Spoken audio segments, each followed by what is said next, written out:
बड़ी जानकारी आपको दें कि अमेरिकी बेस पर जिस तरीके से कतर में ईरान की तरफ से अटैक किया गया है, इसे लेकर बड़ा बयान जो है अब वो दिया गया है। बड़ी जानकारी आपको यहां पर दे रहे हैं। कतर के पीएम की तरफ से बड़ा बयान दिया गया है कि इस तरीके का हमला कतई नामंजूर है। ईरान के व्यवहार से क्षेत्र में जो खतरा है अस्थिरता का, वो और भी ज्यादा बढ़ सकता है। कतर में अमेरिकी बेस पर जिस तरीके से हमला किया गया ईरान पर, इसे ईरान की तरफ से उसे लेकर अब कतर पीएम ने बड़ा बयान यहां पर दिया। कहा कि इस तरीके के हमले कतई नामंजूर। ईरान के व्यवहार से जो क्षेत्र में हालात हैं वो और भी खतरनाक यहां पर हो सकते हैं, क्योंकि हमले अलग अलग बेसिस पर अमेरिका के किए गए और उस पर अब कतर पीएम की तरफ से कहा जा रहा है कि ये हमले कतई बर्दाश्त नहीं। वहीं 12 दिन 288 घंटे 17 शहर 7 न्यूक्लियर साइट और 300 से ज्यादा मिसाइलें। ईरान और इजराइल की इस जंग में सीजफायर तो हो गया, लेकिन सवाल बाकी है कि कौन जीता और कौन हारा और किसकी क्या कीमत इस युद्ध में लगी है। क्योंकि टॉप कमांडर मरे, वैज्ञानिक खत्म हुए, तेल के समंदर में आग और न्यूक्लियर लैब्स ध्वस्त। जंग के मैदान से लेकर शहरों की सड़कों तक किसका कितना नुकसान हुआ और कौन है वो मुल्क जिसे 12 दिन की जंग में बर्बादी मिली, इस रिपोर्ट में आपको दिखाते हैं।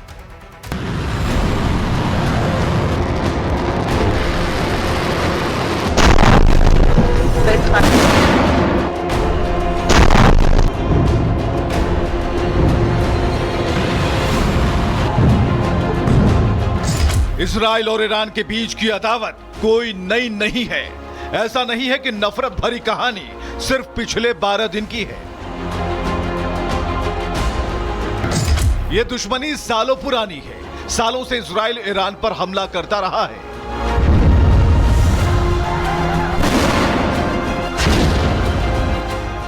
लेकिन इस बार यह जंग खुलकर सामने आ गई।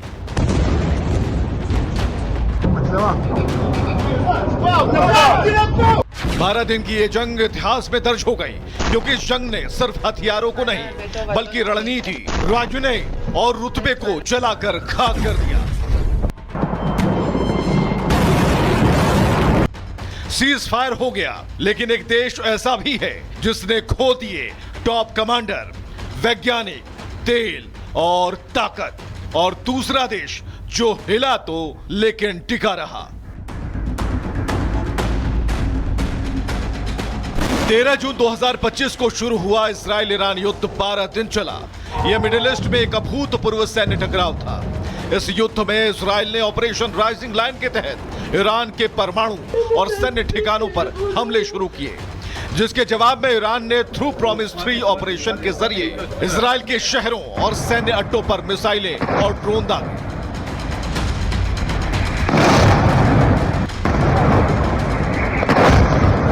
इजरायली वायुसेना ने 200 से अधिक लड़ाकू विमानों के साथ 330 से ज्यादा हथियार गिराए, जिसमें ईरान के नतांज, फोर्डो और इस्फहान परमाणु संयंत्र, सैन्य अड्डे और मिसाइल उत्पादन सुविधाएं निशाना बनी।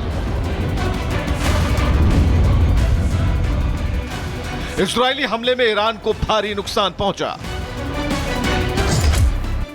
उसके 370 से ज्यादा सैनिकों की मौत हुई, 5 से ज्यादा टॉप कमांडर हमले में मारे गए, 6 से ज्यादा वैज्ञानिकों की जान गई और करीब 422 आम नागरिकों की मौत हो गई। इजराइल ने हमला किया तो जवाब में ईरान ने भी 450 से अधिक मिसाइलें और 1000 ड्रोन इजराइल पर दाग दिए, जिससे तेल अवीव, हाइफा, बीरशेवा जैसे शहर प्रभावित हो गए। ईरानी हमले में इजराइल के करीब 112 सैनिकों की मौत हो गई, तो 2 जनरल रैंक के अधिकारी मारे गए और 128 आम नागरिकों की मौत हुई। ईरान के लिए यह जंग सिर्फ जवाब देने की नहीं बल्कि अस्तित्व की लड़ाई बन गई। इजराइल ने हमला किया तो ईरान भी पलटवार करने से पीछे नहीं रहा। 12 दिनों में दोनों तरफ भारी नुकसान देखने को मिला। इजरायली हमले में ईरान के 3 न्यूक्लियर साइट्स पूरी तरह बर्बाद हो गए। वहीं इजराइल को ऐसा कोई नुकसान नहीं हुआ। इजराइल ने 9 ईरानी मिलिट्री बेस को तबाह किया, तो ईरान ने इजराइल के 4 बेस बर्बाद कर दिए। इस जंग में दोनों देशों ने सिर्फ सैन्य नुकसान ही नहीं झेला, इजराइल और ईरान को आर्थिक रूप से बहुत क्षति पहुंची। इजरायली हमले में ईरान के 6 तेल रिफाइनरी और डिपो नष्ट हो गए, वहीं इजराइल का एक तेल रिफाइनरी और डिपो बर्बाद हुआ। इस जंग में जहां इजराइल को $2 अरब से ज्यादा का झटका लगा, वहीं ईरान को $3.2 अरब की चपत लग गई। ईरान इजराइल युद्ध के 10वें दिन 22 जून को अमेरिका ने ऑपरेशन मिडनाइट हैमर में शामिल होकर ईरान के 3 परमाणु ठिकानों पर वार किया और 60% तक भारी नुकसान पहुंचाया।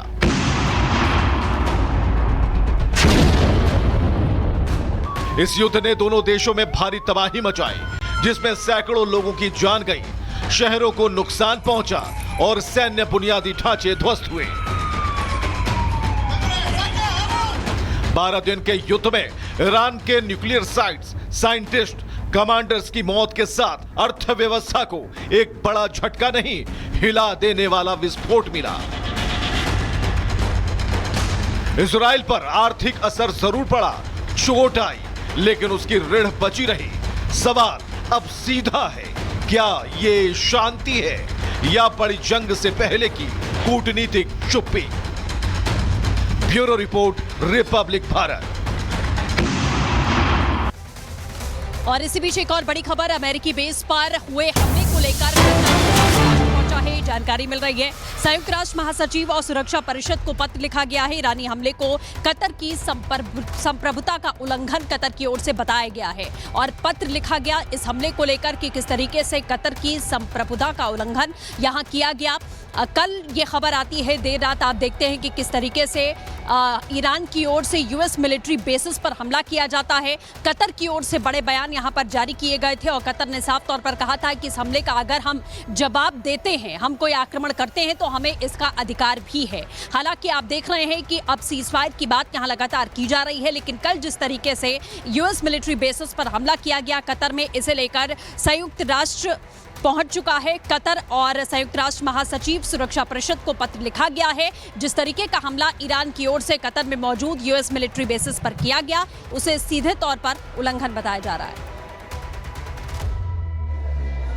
और इसी के साथ आपने देखा कि कतर किस तरीके से संयुक्त राष्ट्र पहुंचा है, लेकिन अमेरिका की ओर से बड़ा बयान दिया जाता है और कहा जाता है कि अब ईरान और इजराइल के बीच में सीजफायर हो चुका है, यानी कि युद्ध विराम हुआ है। लेकिन खबर यह भी आती है कि ईरान की ओर से एक बड़ा हमला कर दिया गया है इजराइल पर। हालांकि ईरान बाद में इससे पलट जाता है, लेकिन सबसे बड़ी बात यह है, पूरी दुनिया जानना चाहती है कि सच्चाई क्या है, क्योंकि ट्रंप की ओर से जो बयान दिया गया वो जमीन पर दिखाई नहीं दे रहा है और ट्रंप अपने बड़बोलेपन के लिए जाने जाते हैं। अपने बयान देकर वो पलट जाते हैं। आपको दिखाते हैं कि कैसे पहले भी ट्रंप अपने बयान से पलटते हुए नजर आए हैं इस रिपोर्ट में।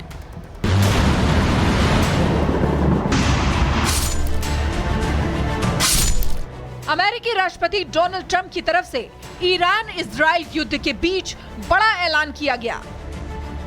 ट्रंप ने अपने सोशल मीडिया पोस्ट से जानकारी दी कि दोनों देशों के बीच चल रहे युद्ध की समाप्ति हो गई है और अब ये युद्ध खत्म हो रहा है।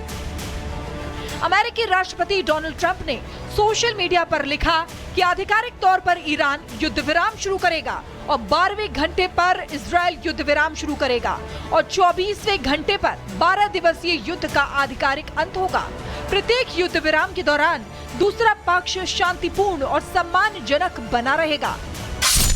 मैं दोनों देशों इजराइल और ईरान को बधाई देना चाहूंगा कि उनके पास सहन शक्ति, साहस और बुद्धिमत्ता है जिससे वो उस युद्ध को समाप्त कर सकते हैं। हालांकि दूसरी तरफ ईरान युद्ध विराम की बात को नकार रहा है, लेकिन ईरानी सरकारी मीडिया ने दावा कर दिया कि युद्ध विराम होगा, सीजफायर लागू करेंगे। दूसरी तरफ दुनिया अमेरिकी राष्ट्रपति डोनाल्ड ट्रंप पर भरोसा नहीं कर रही है कि आज सीजफायर का श्रेय ले रहे हैं और कहीं कल अपने ही बयान से न पलट जाएं। प्रेसिडेंट ट्रंप को हमेशा से एक बीमारी है जिसको बोलते हैं सेलेक्टिव एमनीसिया। वो जो बोल रहे होते हैं वो उसी समय उसको भी भूल जाते हैं, पिछली तो बहुत दूर की बात है। इसमें कोई शक नहीं है कि प्रेसिडेंट ट्रंप सिर्फ ओवर ऑब्सेस्ड हैं अपनी प्रोजेक्शन में, चाहे झूठ हो चाहे सच हो। लोगों को शायद अमेरिकी राष्ट्रपति पर भरोसा इसलिए भी नहीं रहा क्योंकि ट्रंप अपने बयानों से लगातार पलटते रहे हैं और इस बार भी बदल जाएं तो ज्यादा हैरानी नहीं होगी क्योंकि इससे पहले ट्रंप की तरफ से कहा गया था कि वो 2 हफ्ते तक इस युद्ध में नहीं कूदेंगे, लेकिन अचानक से ईरान की न्यूक्लियर साइट्स पर हमला कर देते हैं और पूरी दुनिया के सामने बड़बोले साबित होते हैं। मैं आपको बड़े जिम्मेदारी से इसको एनालाइज करके बता सकता हूं। प्रेसिडेंट ट्रंप ने एक स्ट्रैटेजिक बदलाव लिया है।